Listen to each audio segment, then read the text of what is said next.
नमस्ते मित्रों, मैं प्राध्यापक डॉक्टर प्रदीप शिंदे। आज मैं आपके सामने संत कवि कबीरदास के बारे में विचार प्रस्तुत करने जा रहा हूँ।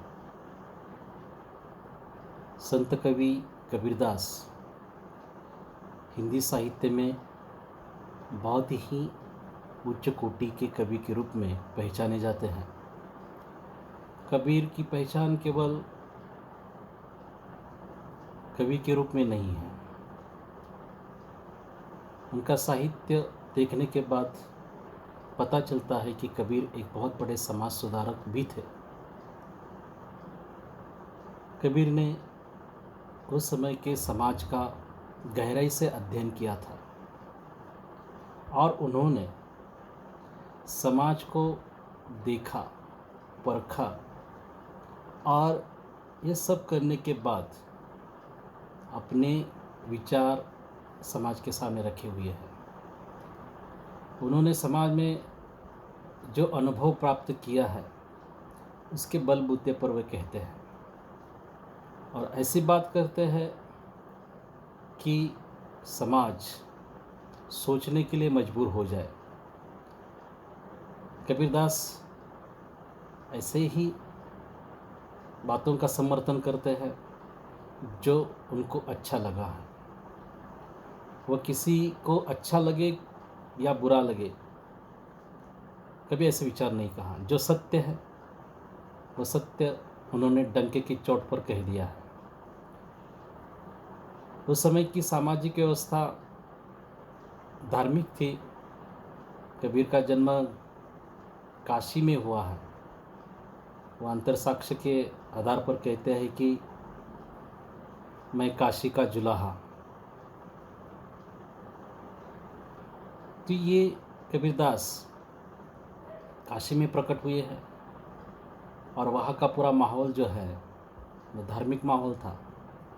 हिंदू और मुस्लिम ये दोनों धर्म के लोग वहाँ रहते थे और कबीरदास अनेक प्रकार के सवाल किया करते थे।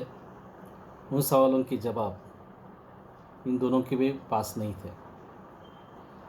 कबीरदास के जीवन के बारे में बहुत सारी जानकारियाँ अंधकार में हैं, फिर भी कुछ किंवदंतियाँ हैं।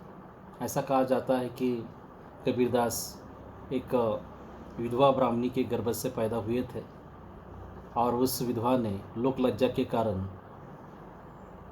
उस शिशु को लहरतारा तालाब के पास छोड़ दिया था। नीरो और नीमा ये निसंतान दंपति थी। उन्हें ये बच्चा प्राप्त होता है और उसका वे भरण पोषण करते हैं। कबीरदास जो अपने परिवार का जुलाहा जाल बुनने का जो व्यवसाय था उसमें उनका ज़्यादा ध्यान नहीं लगा। वो हमेशा घूमते रहते थे, घुमक्कड़ स्वभाव वाले थे, कभी एक जगह पर ठहरे नहीं हैं। समाज में जाकर उन्होंने ज्ञान प्राप्त किया। कबीरदास के गुरु रामानंद को माना जाता है।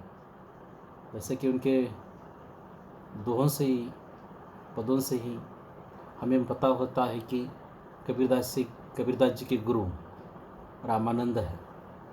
कबीरदास जी ने अपने जीवन में गुरु को बहुत ही महत्वपूर्ण स्थान दिया है, यानी कि उस ईश्वर से भी बड़ा स्थान वो गुरु को देते हैं, क्योंकि गुरु ही उनके ज्ञान की चक्षु खोल देता है। कबीर ने कहा है, गुरु गोविंद दो खड़े काके लागू पाए, बलिहारी गुरु अपने जिन गोविंद नाम बताए। यानी कि गोविंद का नाम बताने वाले ये गुरु ही हैं। कबीरदास अपने जीवन में ज़्यादातर जो दिखाई देता है उसको ही प्रस्तुत करते हैं। कबीर अनपढ़ थे। उन्होंने खुद कहा है कि मसी कागज छुओ नहीं, कलम गयो नहीं हाथ। यानी मैंने कभी कागज़ को छुआ नहीं और कलम भी हाथ में नहीं लिया, लेकिन वो अपने विचारों को समाज के सामने रखते थे और उनकी बात जो है दिल और दिमाग को झकझोर देती थी और लोग उनके दोहों को, पदों को याद किया करते थे, क्योंकि वो बहुत ही असरदार, बहुत ही प्रभावशाली ऐसे पद और दोहे रहा करते थे। कबीर का साहित्य कबीर ग्रंथावली के रूप में आज उपलब्ध है। कई दोहे जो है वह प्राप्त नहीं हैं, लेकिन जो भी है वो बहुत ही वैचारिक है, बहुत ही समाज को दिशा देने वाले हैं और उसका अध्ययन करना बहुत ज़रूरी है। कबीर जो हैं एक अलग किस्म की हिंदी साहित्य में साहित्यकार रहे हैं। उन्होंने अंधश्रद्धा, उनके अंधश्रद्धा पर उन्होंने बहुत ही प्रभावशाली रूप से समाज का दिशा दिग्दर्शन किया है। वो बहुत जगह पर घूमने के कारण उनकी भाषा जो है उसमें अनेक गुजराती भी शब्द आते हैं, राजस्थानी भी शब्द आते हैं, ब्रज अवधी के भी शब्द आते हैं। उनकी भाषा को खिचड़ी कहा जाता है, सदुकड़ी कहा जाता है, लेकिन वो भाषा के डिक्टेटर हैं। भाषा जैसी चाहे वैसे वो उसका प्रयोग किया करते थे, लेकिन अपने बात को ज़बरदस्त रूप से कह देते हैं। इसी कारण उनको भाषा के डिक्टेटर के रूप में जाना जाता है। कबीर जैसे पाथर पूजे हरे मिले मैं पूजू पहा ताते वो चाकी भली पी सखाए संसार। सभी को ये उनके दोहे पता है, लेकिन आज हम सहज रूप से कह रहे हैं। आज भी लोग हिचकिचाते हैं बोलने में, अपने विचार समाज के सामने रखना बहुत ही मुश्किल काम है, क्योंकि समाज परंपरावादी होता है, उसमें सहजता से परिवर्तन नहीं होता है, वो पुरानी बातों से चिपका होता है और जब कोई उनमें परिवर्तन आता है तो लोग जल्दी से मानते नहीं हैं। कि कबीर का समय 700-800 साल पहला का है और उस समाज की व्यवस्था अत्यंत पुराणमतवादी थी। लोग अनपढ़ थे, खुद कबीर अनपढ़ थे, लेकिन उन्होंने समाज के सामने समाज को सही रास्ता दिखाने का काम किया है। परमात्मा के बारे में उन्होंने कहा है। वैसे तो मुझे ऐसा लगता है कि कबीर प्रकृतिवादी है। आखिर मनुष्य निसर्ग में पैदा होता है और निसर्ग में मरता है और कहीं नहीं चला जाता है। वो कबीरदास जी कहते हैं एक दोहे से, आत्मा परमात्मा रहस्य की बात करते हैं। जल में कुंभ, कुंभ में जल है, बाहर भीतर पानी, फूटा कुंभ जल ही जल समानी गया, यह तत् कहो ज्ञानी। ने कि जल और कुंभ की बात कही है। जब तालाब में से कुंभ में पानी लिया जाता है और तालाब में से जैसे ही कुंभ उठाया है, मिट्टी का मटका है, और जब वो टूट जाता है, फूट जाता है, तो वो पानी फिर से तालाब में मिल जाता है। वैसे ही मनुष्य का है, वो निसर्ग में पैदा होता है और निसर्ग में ही चला जाता है। अज्ञान की वजह से वह भ्रम में रहता है। भ्रम यानी कि वो मिट्टी का बर्तन है और इसी कारण हम निसर्ग से बिल्कुल अलग लगते हैं, सृष्टि से, प्रकृति से सबसे अलग खुद को समझते हैं। इसी कारण प्रकृति और हम में अंतर दिखाई देता है। वैसे तो हम प्रकृति का ही हिस्सा है, प्रकृति का ही अंग है, और कबीरदास इसे परमात्मा कहते हैं। और अज्ञान के कारण हम इस परमात्मा को पहचान नहीं सकते। कबीर ने जो धर्म में पूजा पाठ या और भी बाह्य नंबर है उसके बारे में कहा है। जैसे वे कहते हैं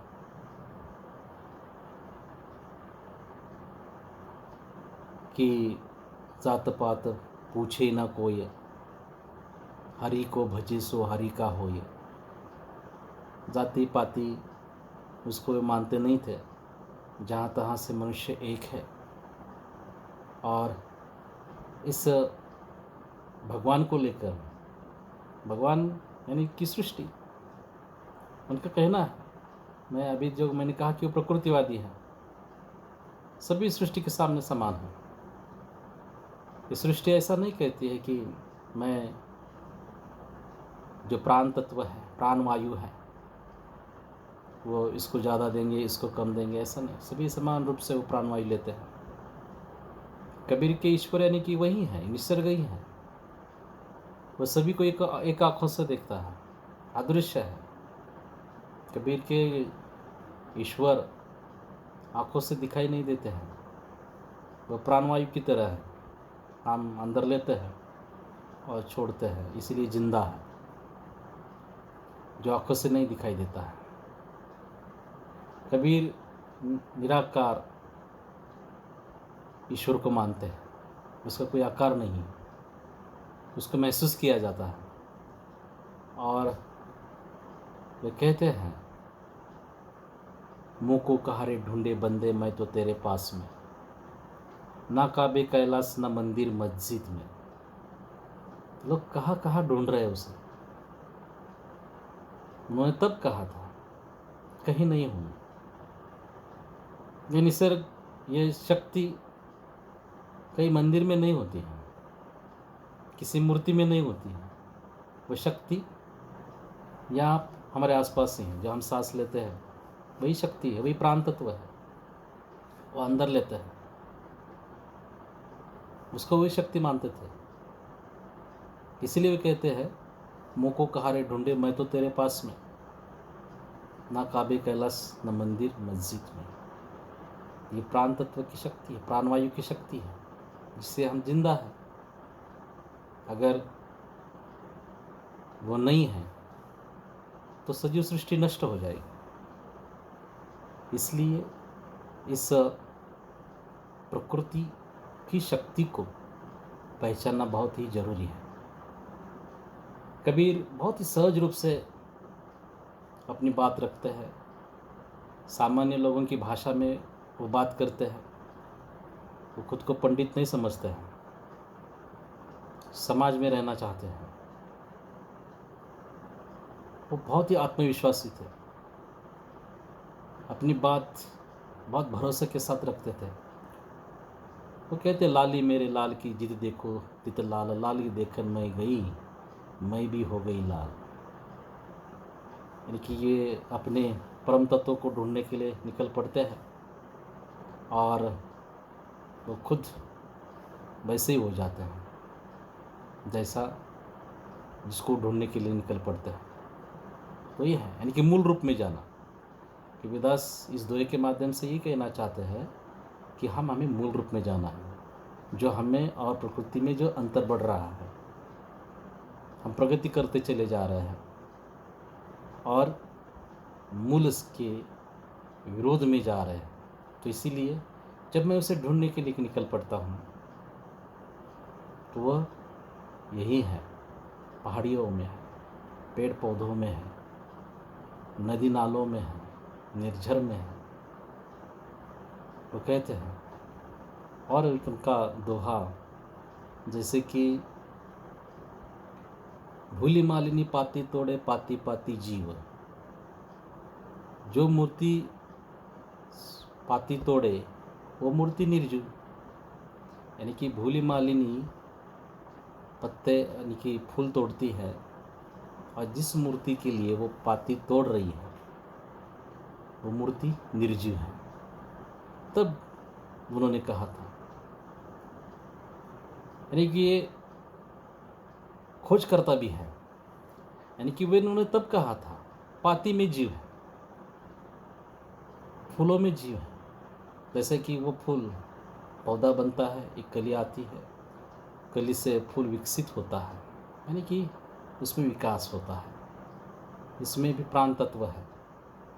और कबीर ने कहा ऐसे फूल को आप डाली से अलग करते हो और मूर्ति को अर्पण करते हो, जो मूर्ति निर्जीव है।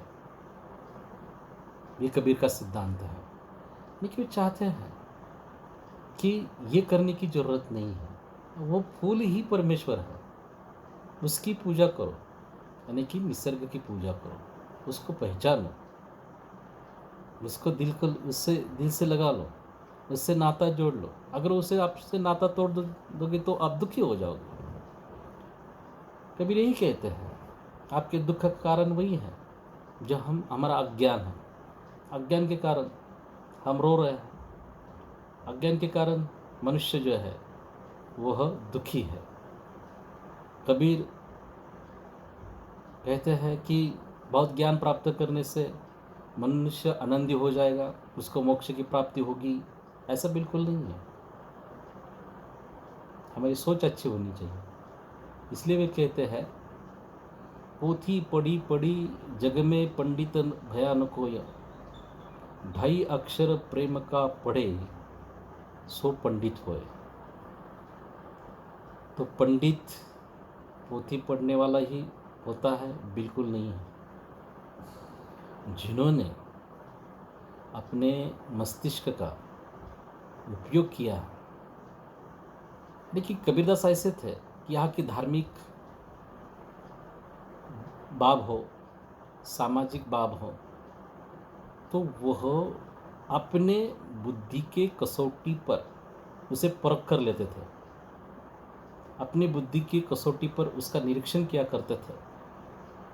और उनका वो बहुत ही विवेकवान है, इसलिए वह अगर वो बात सच है तो ही उसका स्वीकार करते हैं, अन्यथा उसका स्वीकार नहीं करते हैं।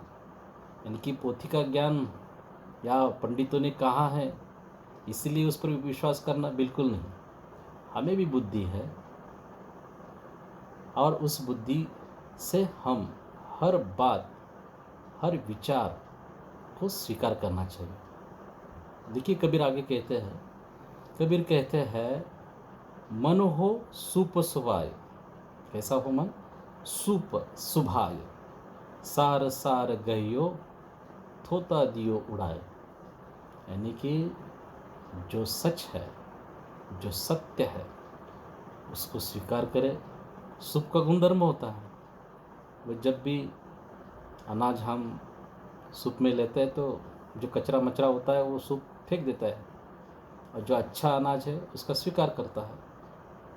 तो सीधी सी बात है, हम हमारे जीवन में भी पुराणों में कहा है या किसी ने कहा है तो उसका आँख मूंद कर स्वीकार नहीं करना चाहिए।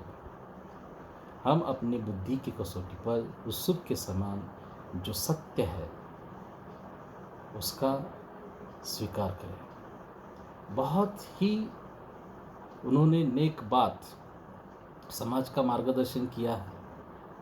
उन्होंने खुद को कुत्ता भी कहा है। इस शक्ति के सामने, निसर्ग के सामने आदमी कुछ भी नहीं है।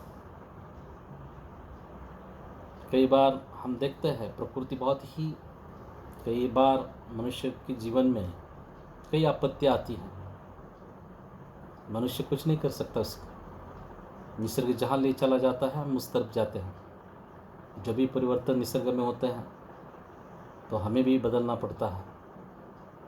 जहाँ निसर्ग लेकर चला जाएगा वहाँ हमें जाना पड़ता है। उसके हाथ में जेवड़ी है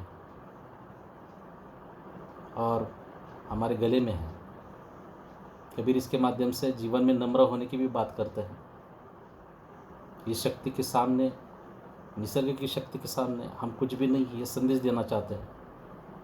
वो कहते हैं गले राम की जीवड़ी, मैं कुत्ता राम का मोतिया मेरा नाम।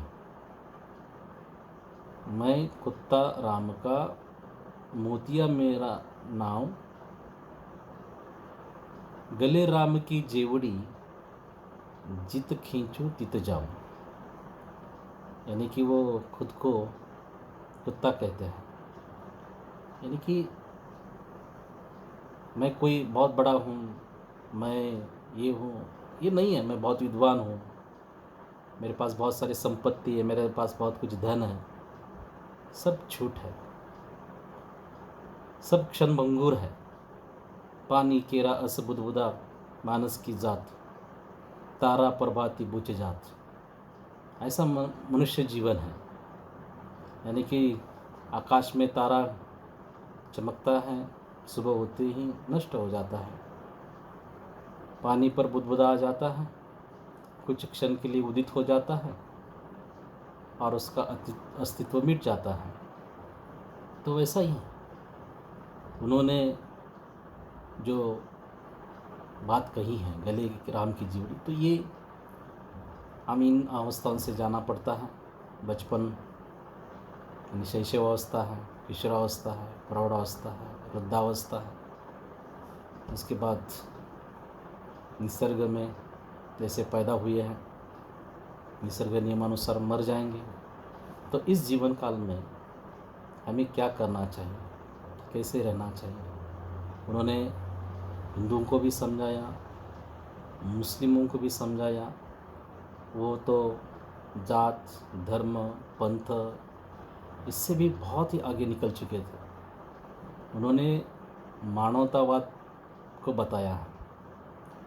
कबीर के बारे में परमात्मा और बहुत बड़ी बड़ी बातें की जाती है, लेकिन मेरा खुद का ऐसा अनुमान है कि कबीरदास जी प्रकृतिवादी हैं और उन्होंने अपना मंतव्य दोहों के माध्यम से व्यक्त किया है। कबीरदास जी के बारे में बहुत सारे विद्वानों ने, हजारी प्रसाद द्विवेदी वगैरह, बहुत अच्छी बात रखते हैं। कबीर जन्म से अस्पृश्य थे, लेकिन कर्म से वंदनीय थे। अंदर से वो बहुत ही कोमल थे, बाहर से बहुत कठोर थे। ऐसा व्यक्तित्व उनका था। हाथ में डफली लेते हैं और लोगों को जगाने का काम किया है। हर जगह पर वो चले गए, अपनी बात रखी है। उनकी दोहों में एक बहुत बड़ी ताकत है समाज परिवर्तन की। मैंने जैसे पहले शुरू में कहा कि उनके विचार बहुत ही प्रासंगिक है, आज भी बहुत ही उपयुक्त है। और इसीलिए भक्तिकाल के निर्गुण शाखा के ज्ञानेश्वरी ज्ञान के आधार पर ईश्वर को प्राप्त करने की बात कही है। यानी कि हमें ज्ञानी बनना है। ज्ञानी बनना यानी कि क्या करना है, तो हमारी सोच जो है वह बदलनी होगी। उन्होंने अंतर्बाह्य से मनुष्य को सोचने के लिए मजबूर किया है। तो मैं मेरा मंतव्य यहाँ पूरा कर रहा हूँ। और अगर आपको मेरे विचार पसंद आए हैं या मेरे विचार से अलग आपके भी विचार हो सकते हैं, उसका मैं बहुत ही तहे दिल से स्वीकार करूँगा। धन्यवाद। Thank you very much.